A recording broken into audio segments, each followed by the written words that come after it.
John R. Valdez, Sergeant E5. I was with the 4th Battalion, 60th Artillery, headquartered out of Chulai. And then I was moved to Fayette. I was on what they called a duster. The dusters were no more than a pom-pom gun off of a Navy ship set on a track.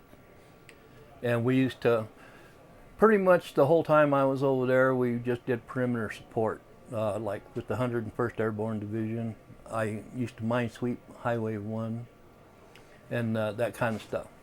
The funny thing about mine sweeping Highway 1 is you do it, we had a certain length, and we would mine sweep it, we'd stop, and then we'd mine sweep it back, because by the time we got to where we had to stop, they would put more mines out. So it was kind of a just back and forth thing.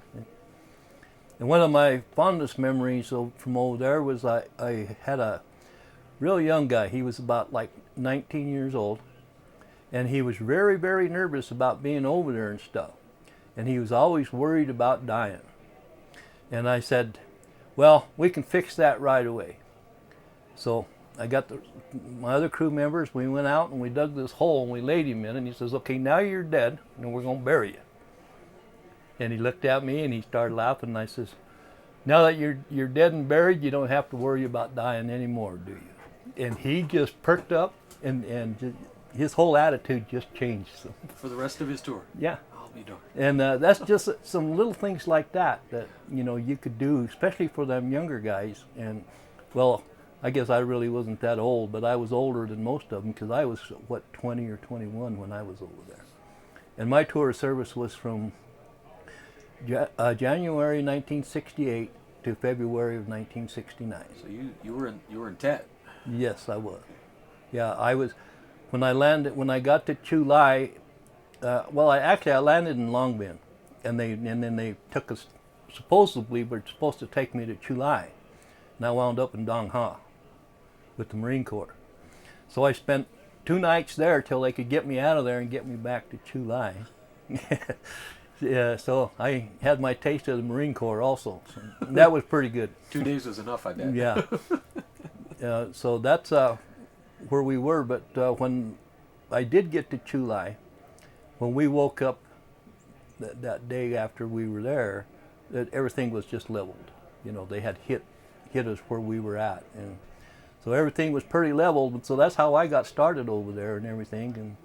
And I kind of think maybe, since we got leveled where we were, was one of the reasons why I was shipped out and we went to Fayette. And then from Fayette was when I started doing all the other stuff and everything.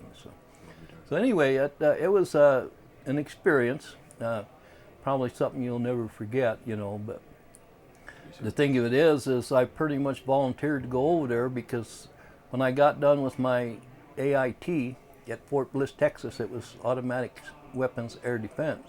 Oh yeah. Well, they didn't have anything at that time in Vietnam for that MOS. So they sent me to Fort Benning, Georgia, and made a drill sergeant out of me.